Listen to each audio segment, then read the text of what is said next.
Bueno, una pregunta que nos habéis hecho a menudo es la de qué es la métrica, porque la métrica es una palabra que se reproduce muchas veces en el contexto de la gravedad.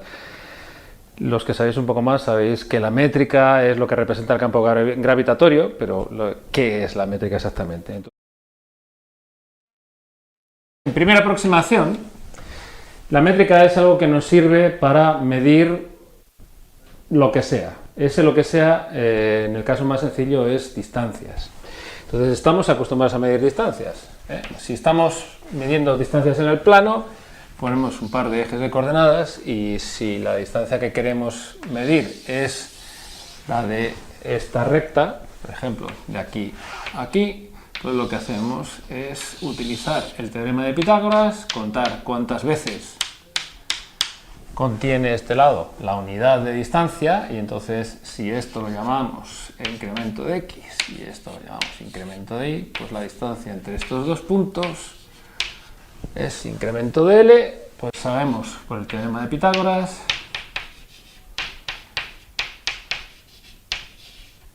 que se da esta relación. ¿De acuerdo? Sumo esto al cuadrado y me da la longitud que yo quiero al cuadrado.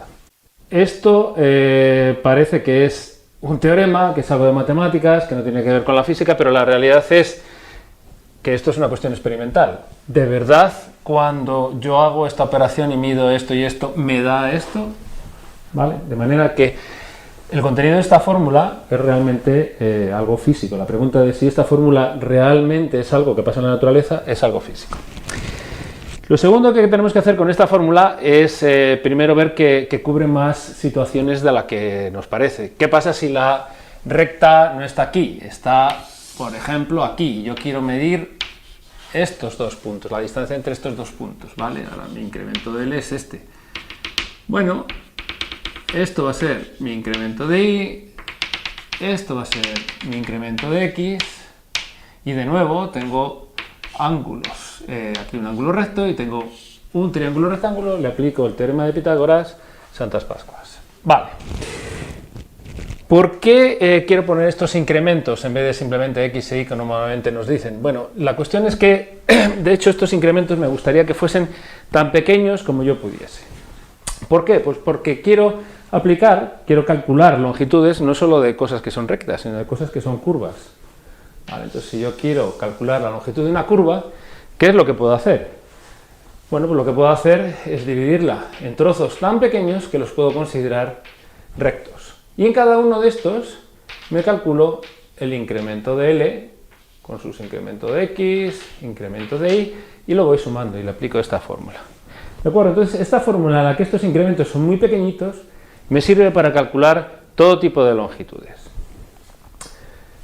Dejadme escribirla de otra manera, ¿vale? Lo voy a escribir primero el incremento de x al cuadrado es incremento de x por incremento de x, incremento de y al cuadrado es incremento de y por incremento de y le voy a poner aquí un 1 que no hace nada y le voy a añadir por completitud 0 veces incremento de x por incremento de y, porque de hecho no aparece. Esta fórmula se puede escribir ahora de otra manera, que es un poco más sugerente. Es cierto que para esto tenéis que haber visto cómo se multiplican vectores y matrices, pero dejadme que la ponga porque simplemente es una manera de reescribir esto. Esta fórmula es equivalente a esta. Yo multiplico incremento de x por esto, este va otra vez multiplicado por incremento de x, y es este 1 que aparece aquí. Este de aquí, es este de aquí, este de aquí, es este de aquí, y este 0 aparece aquí dividido por la mitad y aparece aquí dividido por la mitad. Este objeto, que me sirve como regla que me dice cómo calcular distancias muy pequeñitas, esto es la métrica.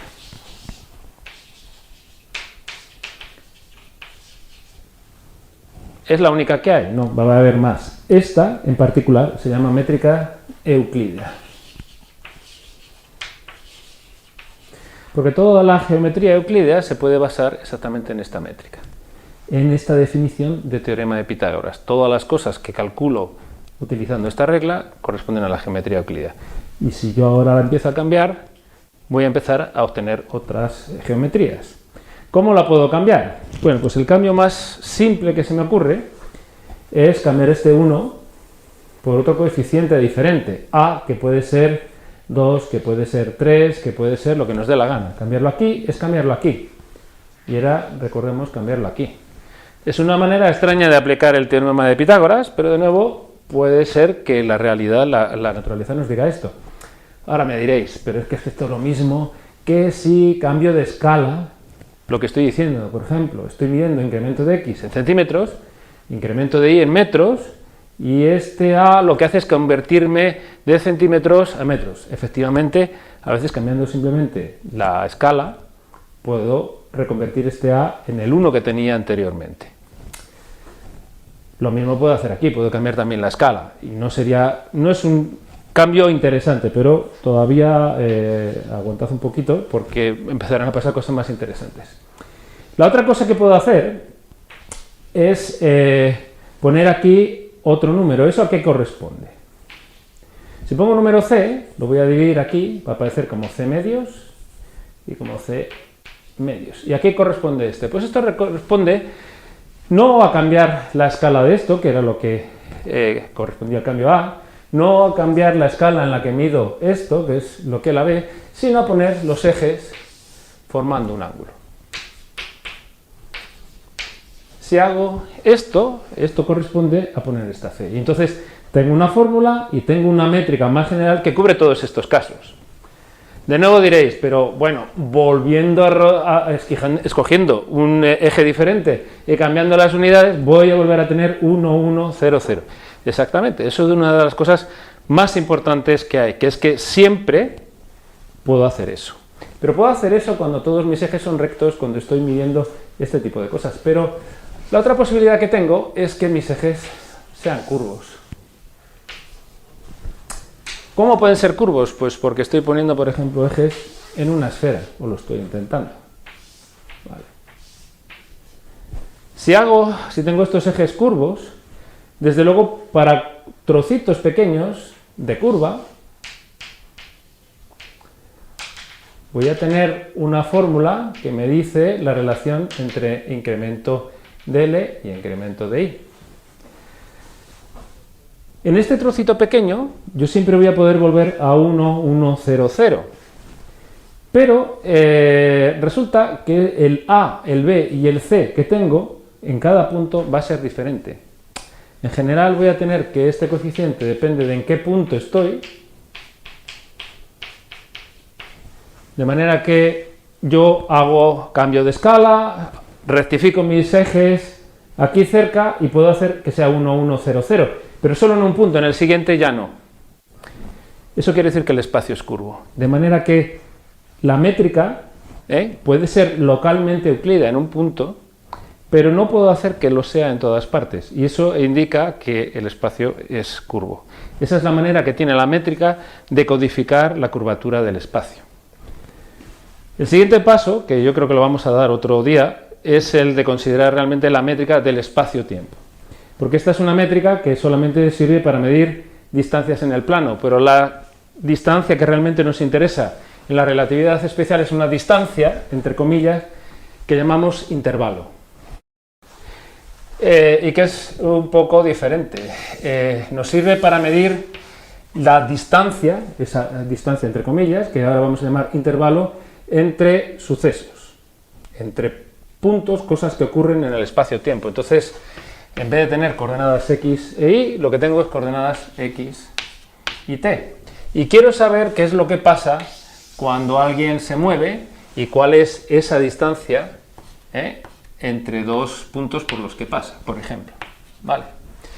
La distancia que es relevante aquí, normalmente se va a poner de esta manera, se calcula de una manera completamente diferente. Es una regla completamente diferente a la de la métrica euclídea. Ahora, este objeto cuadrado que teníamos aquí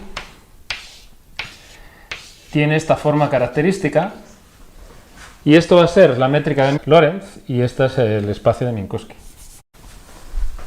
En otro día veremos exactamente el por qué tiene que tener la métrica de esta forma y por qué, a qué efectos da lugar el medir las cosas de esta manera.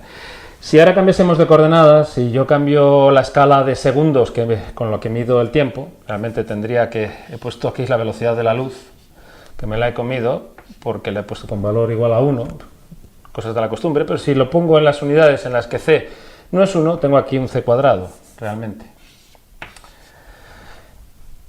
Podría cambiar de escala la x, podría poner aquí otro número, ¿ve? Y podría de alguna manera torcer los índices, pero los ejes. Pero está claro que yo siempre podría volver a esta situación anterior. Esto es porque localmente, si el espacio mío es plano, puedo volver a esta métrica que es localmente Lorentz y localmente espacio Minkowski. En el momento en que hay curvatura porque hay gravedad, voy a tener funciones que dependen del punto, diferentes, y voy a poder hacer un cambio de coordenadas que reajuste los ángulos entre los ejes, las unidades, etcétera, de manera que tenga menos c cuadrado y 1, pero nunca voy a poder hacerlo en más de un punto a la vez. Esa es la característica del espacio curvo, y esta es básicamente lo que es la métrica.